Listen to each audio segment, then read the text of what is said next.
बॉलीवुड के 100 सालों के इतिहास की सबसे खूबसूरत एक्ट्रेस मधुबाला की बहन को उनकी बहू ने धक्के मारकर घर से बाहर निकाल दिया है।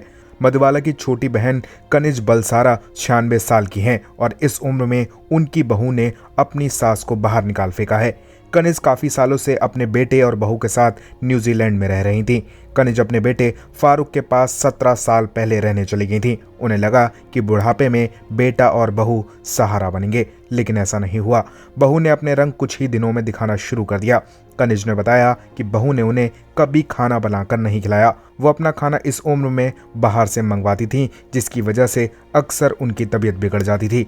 कनिज ने आरोप लगाया कि उनका बेटा ज़्यादातर काम से बाहर जाता था और इस वजह से उनकी बहू उनके साथ ज़्यादती करती थी। लेकिन 8 जनवरी को फारूक का निधन हो गया, जिसके बाद बहू ने अपनी सास का जीना मुहाल कर दिया।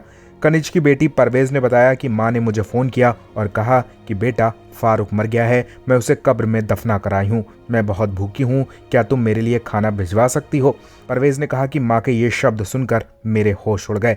कनिज ने बताया कि उनकी बहू ने इस उम्र में फ्लाइट में उन्हें अकेला बैठा दिया। वो फ्लाइट में डरी हुई थी। 96 साल की उम्र में वो न्यूजीलैंड से मुंबई अकेले आईं। परवेज ने कहा कि कनिज की हालत देखकर वो हैरान थी।